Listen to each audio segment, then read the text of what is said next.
Subscribe कीजिए Javeria kitchen को और बेल आइकन को प्रेस कीजिए ताकि मेरी आने वाली हर नई वीडियो सबसे पहले आप तक पहुंचे।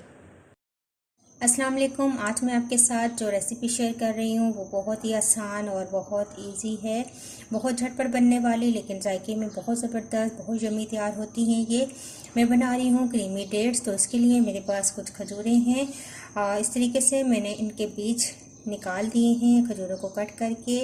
और मेरे पास टेट्रा पैक क्रीम है। आप घर की मलाई जो है दूध के ऊपर से उतरने वाली मलाई वो भी इस्तेमाल कर सकते हैं। तो इस तरह आप खजूरें उठाते जाएं और ये क्रीम इसके अंदर इस तरीके से डालकर इनको इस तरीके से रखते जाएं। बहुत ज़बरदस्त ये इनका टेस्ट आता है, बहुत यम्मी लगती हैं। और इस तरीके से सारी तैयार कर लें। तो ये देखें, मैंने इस तरीके से सारी खजूरों के अंदर क्रीम डाल दी है। और अगर आप चाहते हैं तो इस तरीके से ऊपर भी आप क्रीम डाल सकते हैं। और आप इनको ट्राई कीजिएगा, बहुत ज़बरदस्त ये रेसिपी है और बहुत अच्छी लगती है। आप ज़रूर ट्राई कीजिए और मुझे अपना फीडबैक ज़रूर दीजिए। नेक्स्ट वीडियो के साथ दोबारा हाजिर होंगी। अल्लाह हाफिज़।